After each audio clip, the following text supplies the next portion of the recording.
మన అందరం దేవుడిగా భావించే అన్న నందమూరి తారక రామారావు గారి కుమార్తె మరి మానేసి ముఖ్యమంత్రి చంద్రబాబు నాయుడు గారి సతీమణి మన యువగళం అధినేత నారా లోకేష్ బాబు గారి తల్లి, మానవతా మూర్తి, సేవకు మారు పేరు. ఒక పక్క విద్యా వ్యవస్థలు కావచ్చు, ఒక పక్క మానవ సేవ కావచ్చు, హెరిటేజ్ కంపెనీ కావచ్చు, వేలాది మందికి ఉపాధి కల్పిస్తూ తాను ఏ రోజు రాజకీయాల్లోకి రాలేదు.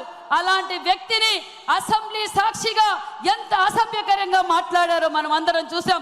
ఆ రోజు తెలుగు తమ్ముళ్ళు ఆంధ్రప్రదేశ్లో ఉన్న మహిళలు, అదే విధంగా మరి తెలుగు రాష్ట్ర ప్రజలందరూ ఏ విధంగా బాధపడ్డారో మీకు తెలుసు. మరి గత 5 ఏళ్లలో మహిళల పైన ఏ విధంగా దాడులు చేశారో తెలుసు.